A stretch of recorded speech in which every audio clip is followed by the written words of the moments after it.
চট্টগ্রামে ব্যাটারি চালিত অটোরিকশা নিয়ন্ত্রণ হারিয়ে নালায় পড়ে নিখোঁজ হওয়া ৬ মাসের শিশু সেহেরিসের মরদেহের হদিশ মিলেছে। নিখোঁজের ১৪ ঘণ্টা পর চাক্তাই খালে তার মরদেহ ভেসে ওঠে। শনিবার সকাল 10:15টার দিকে শিশুটির মরদেহ দেখে স্থানীয়রা ফায়ার সার্ভিসে খবর দিলে শিশুটির মরদেহ উদ্ধার করা হয়। এর আগে শুক্রবার রাত ৮টার দিকে একটি অটোরিকশা নিয়ন্ত্রণ হারিয়ে নগরীর চকবাজার থানার কাপাস গোলার নবাব হোটেলের পাশে হিজরা খালের নালায় পড়ে যায়।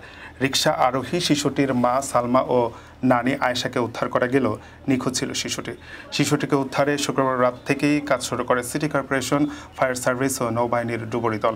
পরে আজ সকালে বিশেষ ডুবুরি দলের সাহায্যে চিরুনি অভিযান শুরু করে নৌবাহিনী। এরই মধ্যে চাক্তাই খালি শিশুটির মরদেহ ভেসে ওঠার খবর পাওয়া যায়।